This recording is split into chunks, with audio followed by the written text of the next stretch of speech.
Halo Tubers, selamat datang di channel seputar Borneo. Jangan lupa like, komen, dan subscribe, serta nyalakan tombol lonceng agar Anda tidak ketinggalan video kami berikutnya.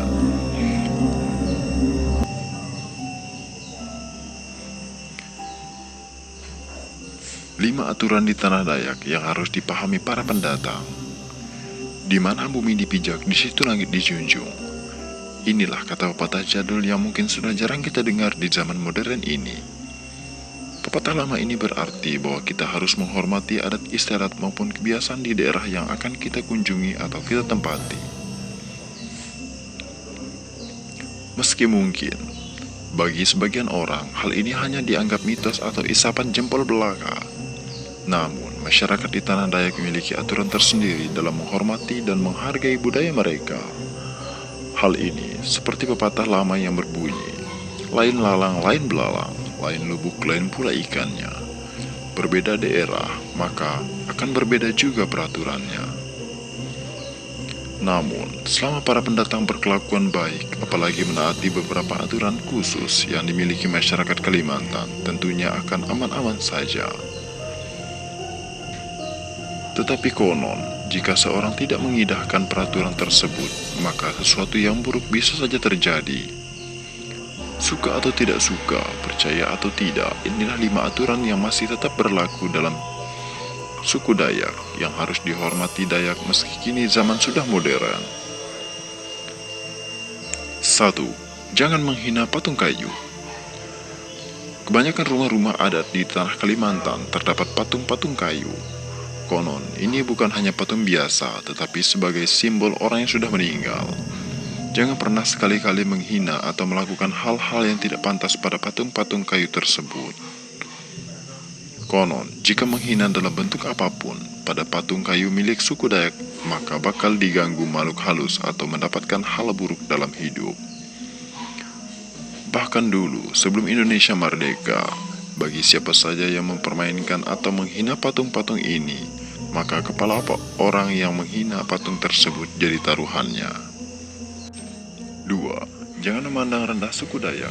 Dimanapun kita berada atau kita tinggal, tentu sudah menjadi kewajiban kita untuk selalu menghormati penduduk asli yang menempati suatu wilayah atau daerah. Hal ini juga berlaku bagi kaum pendatang yang akan menetap atau hanya sekadar melakukan traveling ke Kalimantan. Kekuatan dan keberanian suku Dayak memang sangat melegenda, bukan hanya di Indonesia tetapi juga di dunia. Jadi, jangan pernah merendahkan suku Dayak dengan cara apapun. Pasalnya, orang Dayak sangat menghargai tamunya. Maka, sebagai kaum pendatang, harus memperkenalkan diri pada tuan rumah dengan melakukan kunjungan pada ketua adat atau panglima suku untuk bersilaturahmi. 3. Jangan mempermainkan mandau. Tentu kita sudah mengenal jika mandau adalah senjata khas suku Dayak, namun masih banyak orang yang tidak tahu jika mandau bukan hanya sekedar senjata berperang atau berburu, tetapi juga merupakan pusaka legenda yang dihormati oleh suku Dayak. Maka, saat berada di Tanah Dayak, jangan pernah mempermainkan senjata pusaka mereka ini. Lantaran mandau merupakan simbol keberanian dan kebangsaan suku Dayak. Mandau dirawat dengan baik dan tidak digunakan sembarangan. Konon, mandau yang sudah dikeluarkan dari kupangnya atau sarang pembungkusnya pantang kembali sebelum memenggal kepala musuh. Senjata yang pada bagian kupangnya dihiasi dengan gigi binatang serta bagian pulung ganggang. Mandau diberi ukiran dengan hiasan bulu binatang atau rambut manusia pada ujungnya ini. Hanya digunakan oleh suku Dayak jika dalam kondisi terdesak, di mana kondisi yang mengharuskan pemiliknya membela kehormatan diri maupun keluarga atau suku Dayak harus maju ke medan perang. 4. Jaga kesantunan saat mendatangi makam orang Dayak. Saat mendatangi komplek permakaman, apalagi memiliki keunikan tersendiri, tentunya jadi salah satu pengalaman menarik. Begitu juga saat berkunjung ke kampung suku Dayak Banua atau suku Dayak Batian yang berada di pedalaman Kalimantan Timur.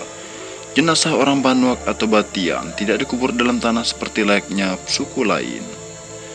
Ketika baru meninggal, jenazah akan dimakamkan dalam kotak yang disangga oleh tiang atau digantung pada tali. Kemudian, setelah beberapa tahun, kuburan itu dibuka lagi. Lalu tulang belulang jenazah didoakan dan dimasukkan ke dalam kotak bertiang yang permanen. Saat mengunjungi makam orang Dayak, harus bisa menjaga sikap dan bicara dengan santun. Pastikan tidak ada ucapan-ucapan atau perilaku yang bisa mengakibatkan suku Dayak marah. Pasalnya, suku Dayak sangat menghargai para leluhur yang sudah mendahului mereka. Hal ini terlihat dari makam-makam para dahulunya atau para leluhur suku Dayak yang dihiasi oleh pernak-pernik atau ukiran-ukiran yang indah.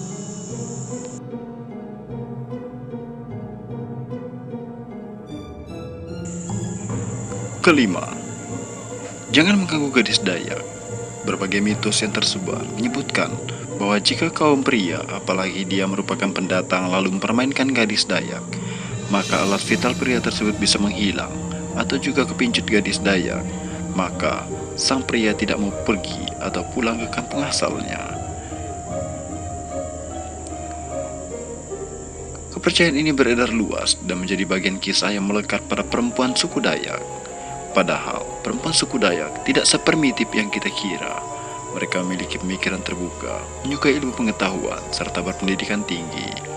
Ini membuat mereka fleksibel, termasuk dalam urusan pemuda-pemuda yang hendak mendekati. Terlepas dari mitos atau anggapan sihir suku Dayak yang begitu kuat, sebenarnya kedua mitos ini tidak sepenuhnya benar.